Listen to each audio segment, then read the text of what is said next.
Hi, I'm here to reflect on the Kickball All-Star Tournament from the summers between sophomore and junior year, 2009, to the summer between junior and senior year in 2010.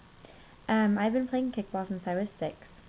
We play in like a community league called Northwest Austin, and at the end of each season they pull together the best players in a certain age division, and they form a all-star team, and then this all-star team practices for 4 to 6 hours a day in June heat for like 3 weeks in preparation for the statewide tournament, which is like the big thing. And this tournament is over July 4th weekend. It lasts 3 days, and it's very, very, very competitive. The past 2 years we have gotten second, and disappointingly so. The summer between sophomore and junior year, 2009, was a bit of a struggle. I remember it was actually in Austin that year, and that was really nice because we were able to stay home and not have to, we know where things are. We could always eat healthier because we had we knew where things were, and it just was definitely at, home court advantage. And so we didn't make it to the final championship game. We made it to like the semis, which basically means we made it up through, we lost a game kind of like midway through the tournament, and so we had to come back, and we were in the losers bracket, and we had to come back, and we would have to, it was double elimination. We would have had to beat the winner twice in order to win the tournament and win the championship. But we weren't even able to beat them once because we came back through the loser's bracket, which was a big feat in itself, but we didn't even beat the team one time, which was extremely frustrating. We had a big loss that year. One of my best friends, Julie Zeitz, tore her ACL and MCL in one of our final games.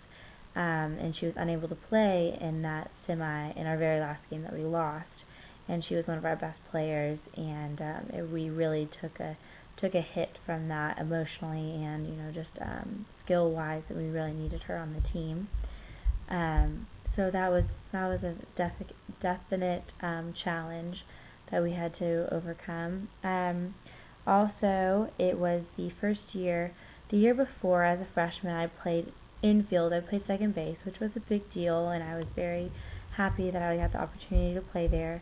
But I'm regularly a first baseman, and so sophomore year, or the summer of 2009, I was able to actually play my position first base, which was a big deal to me because I'm still kind of young to do that, and because our age division is high school, so 9th to 12th grade, so playing it as a 10th grader, technically I was going to be a junior the next year, but you're still considered in the grade below.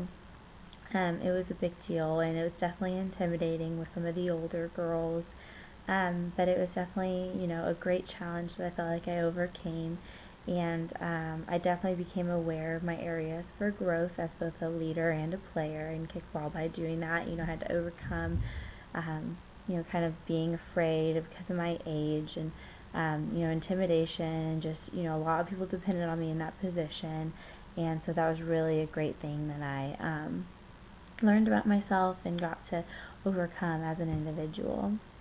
Also, the next year, the tournament, or last summer, the tournament was in Brownsville. This was one of the most unique tournaments I've ever played, and like I said, I've been doing it since I was in 3rd grade, so 9 years. I've had 9 tournaments in my life, and it was, I've never seen anything happen the way that this tournament happened. We were going through the winner's bracket with no problems at all. We were just defeating one after another. We had a couple of tough games, absolutely, very close.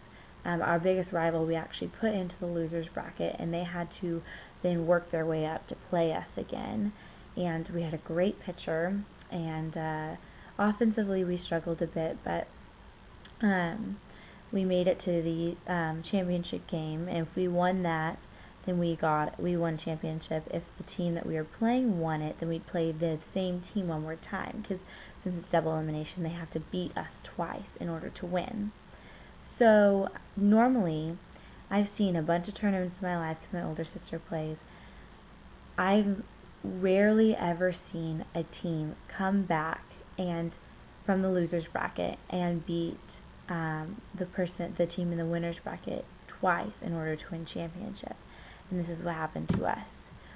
We were undefeated, and then the team that we had beaten and put in the losers bracket came back and beat us twice.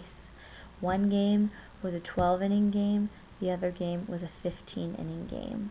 First of all, I've never played more than 10 innings in a game ever, and in All-Stars I never played more than an 8-inning game.